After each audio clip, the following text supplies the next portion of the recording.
Assalamualaikum warahmatullahi wabarakatuh. Semoga pada sehat ya. Hari ini saya eh, keliling. Kelilingnya ke tempat-tempat yang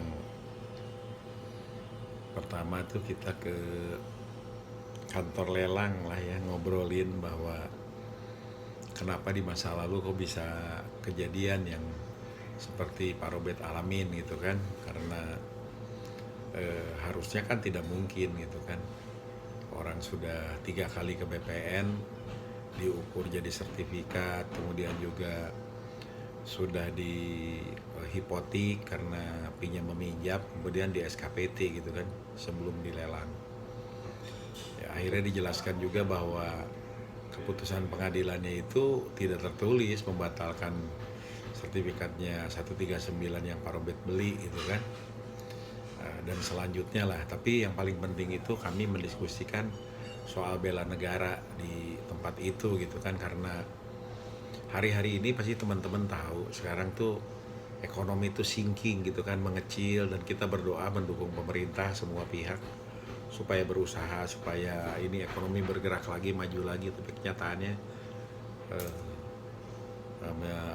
sinking tadi itu karena ya pajak nggak masuk pasti, kemudian yang kredit sekarang susah lah masuk ke dalam bank kan, karena memang proses usahanya juga berat gitu kan, pajak nggak masuk, kredit nggak masuk gitu kan. Nah, mudah-mudahan sih ada ide jenius dari Bu Sri Mulyani, kemudian Pak Airlangga Hartarto itu kan, dan teman-teman di perekonomian. Nah, tapi kami fokusnya itu adalah ketika ada kesulitan keuangan itu, bank itu bisa jadi normalnya sih ada aturannya sekian persen nggak boleh dipinjemin gitu kan, uang nasabah itu. Tapi bisa jadi uang nasabah itu rata-rata dipinjamkan. Nah, dan teman-teman, yang terbanyak dari jaminan yang ada di perbankan itu berdasarkan ya survei singkat atau ngobrol-ngobrol lah lebih tepat, itu tanah yang paling banyak, tanah, rumah, aset lah ya.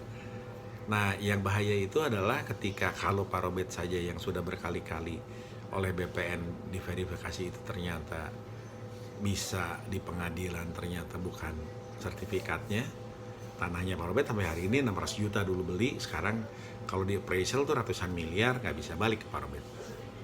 Bu Ani pun begitu, sama.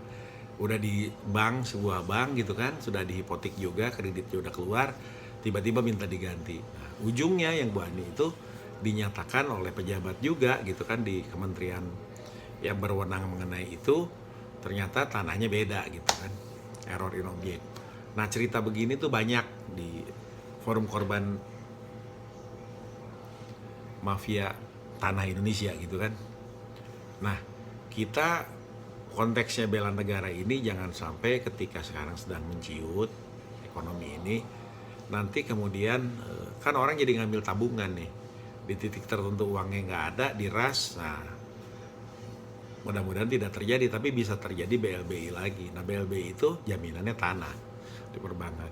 Nah, kalau kejadian kayak gini kan ujung-ujungnya dulu BPPN sampai hari ini aja bisa jadi belum selesai itu yang dulu itu gitu kan. Jadi kita berpikirnya jangan sampai terjadi lagi. Tapi yang paling penting, ini yang paling penting, kalau perbankan itu mau ngeluarin uang, kan yang boleh lihat warkah itu pengadilan, polisi, sama jaksa ya.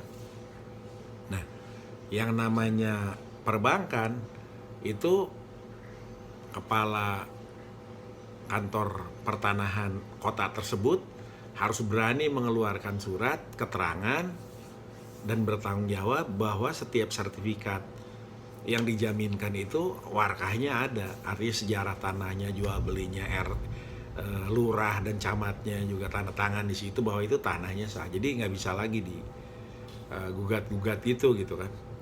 Nah, itu untuk perbankan gitu kan, termasuk lelang juga. Kasihan juga kan lelang Kementerian Keuangan yang udah kesana kemari, di belakangnya diperiksa macem-macem untuk supaya clear and clean, tiba-tiba ujung-ujungnya bisa diperkarakan. Itu kan nggak lucu gitu kan, membuat repot lah, dan investor nggak bakalan percaya. Nah, termasuk itu yang kedua. Yang ketiga, kita berharap itu notaris itu kesian gitu kalau misalnya ternyata nanti dia memastikan transaksi, Kalau notarisnya itu main tanda tangan gitu aja, sertifikatnya cuman ditanyain ke BPN gitu tanpa warkah tadi, surat keterangan warkah bahwa tanah ini dijamin tidak punya masalah gitu kan.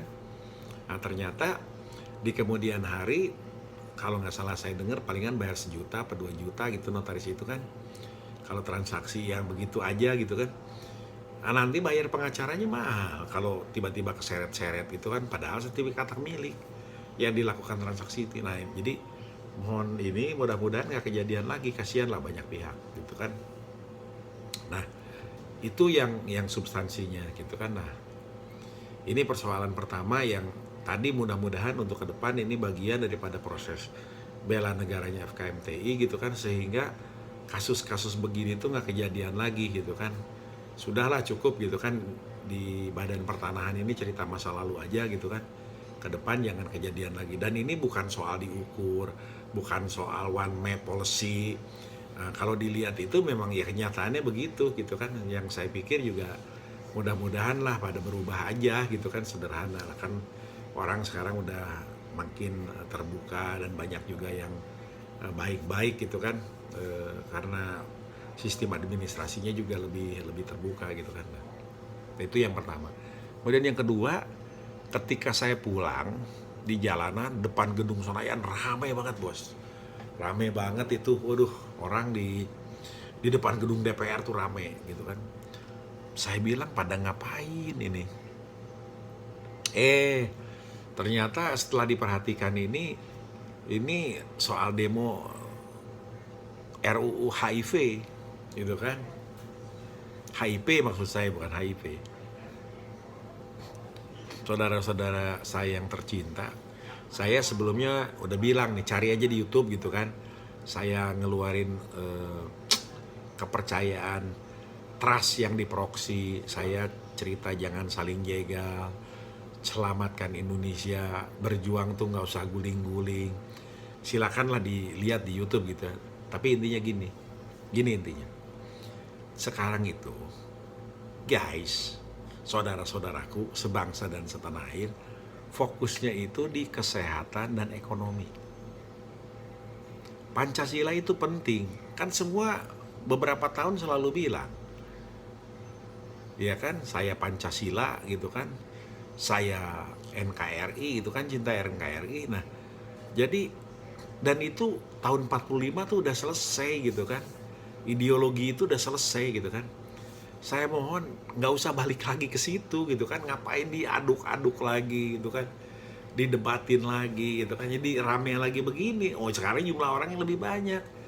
Kalau dulu itu yang ribut di kelompok kecil, kemudian mereka ikut berjuang, ada naluri itunya. Kalau sekarang, kalau dicek tadi atau yang kemarin-kemarin lah, baik yang mengadakan pengkajian ini ataupun proses, kemudian termasuk yang demo tadi, itu mohon maaf, bisa jadi cinta kepada negara ininya luar biasa 100%. Itu kan berusaha mengamalkan Pancasilanya 100%. Tapi kalau bicara sejarah, mohon maaf, menurut saya nggak banyak gitu kan orang yang paham bener gitu kan. Saya pun kalau diajak detail segala macam, saya merasa saya bukan ahlinya gitu kan, karena saya lebih melihat fokus, lebih baik kita justru berlomba untuk mengamalkan Pancasila, bukan debatin Pancasila lagi gitu kan. Nah, jadi saya sih merasa aneh aja gitu kan, karena Pancasila sudah disepakati, kemudian saya Pancasila dan lain-lain,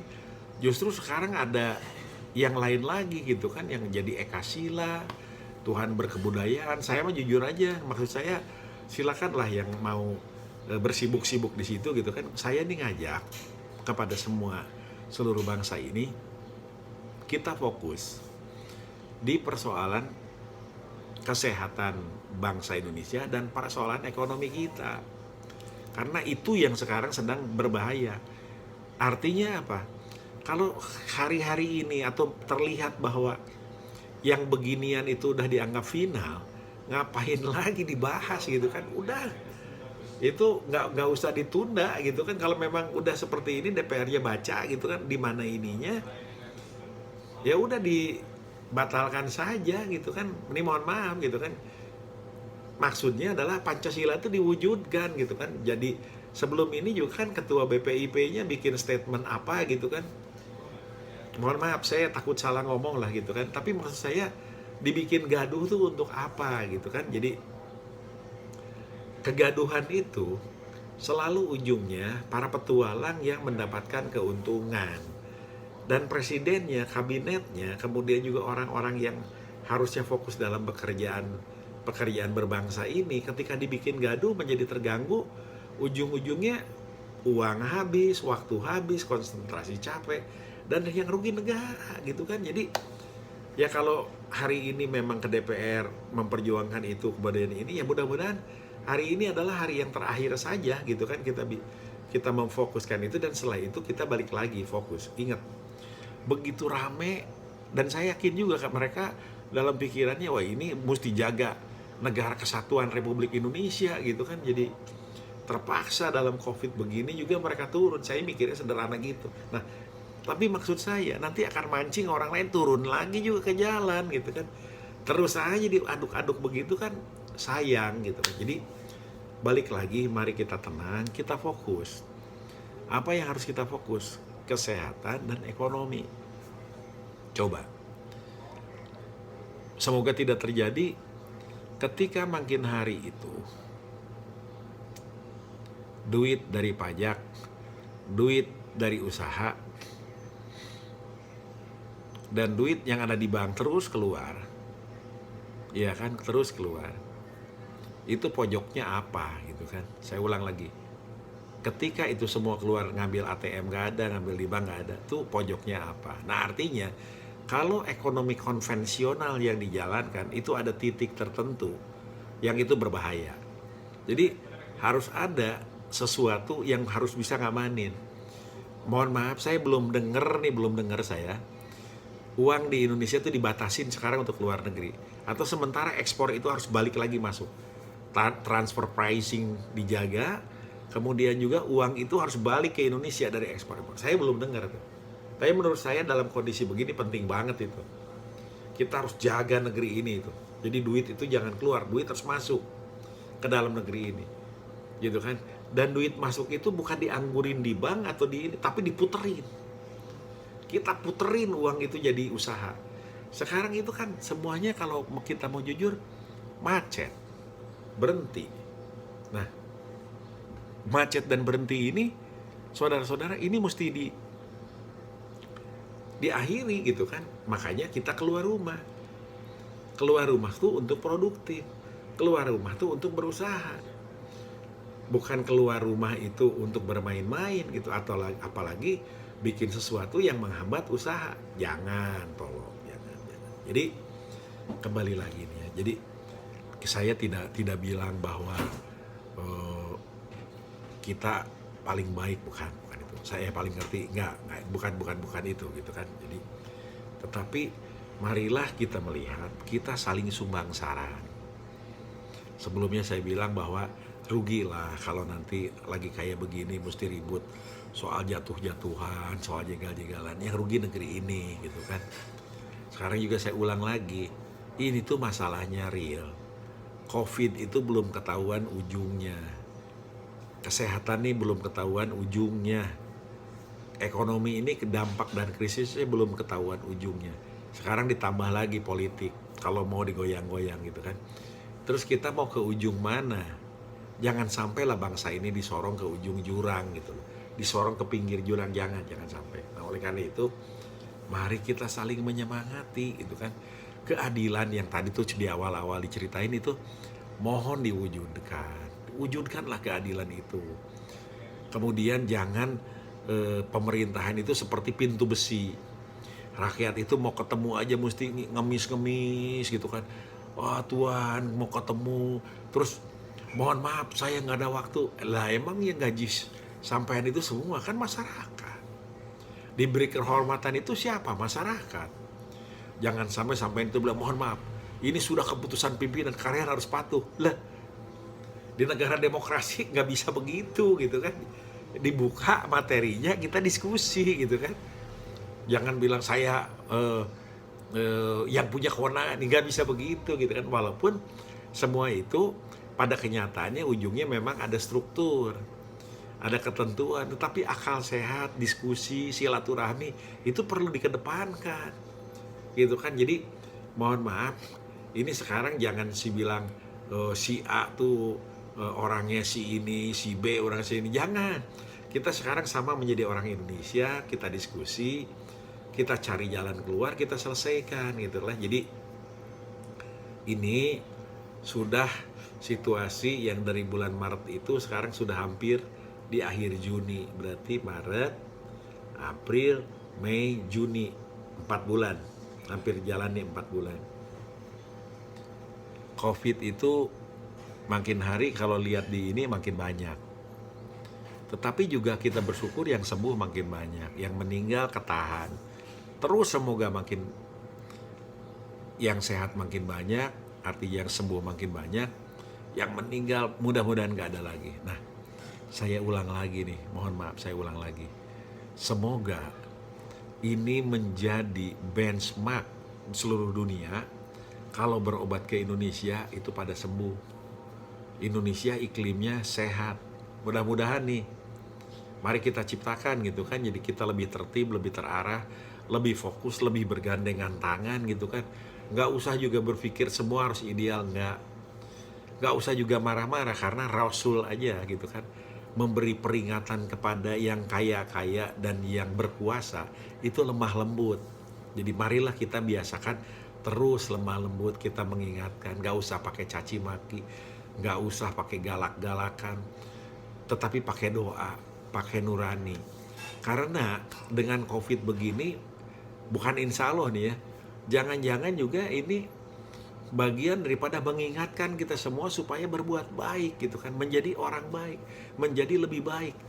Lemah-lemah kekurangan kita dibuang semuanya, sehingga kita menjadi lebih. Nah, insya Allah bangsa Indonesia menjadi bangsa yang lebih baik. Jadi semoga hari ke hari ini keadilan itu makin ditegakkan. Jadi kita dengar semua bahwa Pak Jokowi menyelesaikan persoalan-persoalan itu dengan jitu, kemudian juga kabinetnya fokus menegakkan keadilan, dan keadilan itu mulai terwujud. Sehingga di tengah kesulitan ini berkah rahmat Allah yang Maha Kuasa datang, sehingga negeri ini berkah.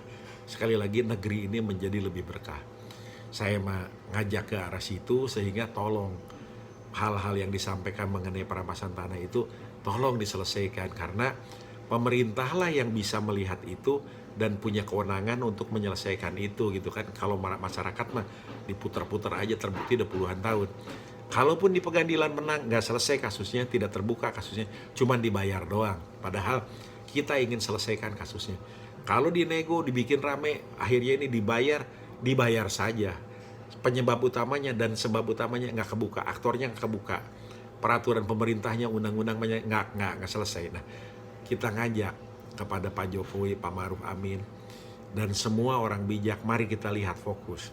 Ini bukan sengketa, ini bukan soal salah ukur, tapi perampasan tanah ini memang bahaya, abuse of power, mungkin ada korupsinya, dan ini harus dihentikan karena terjadi mulai dari beberapa puluh tahun yang lalu gitu kan.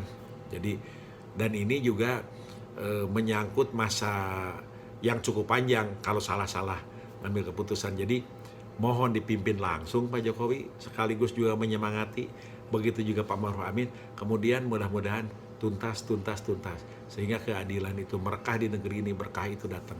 Demikian, terima kasih, sehingga nurani seluruh bangsa ini terbuka bahwa kita sedang berusaha untuk kebaikan dan demi kebaikan negeri ini. Demikian, terima kasih. Assalamualaikum.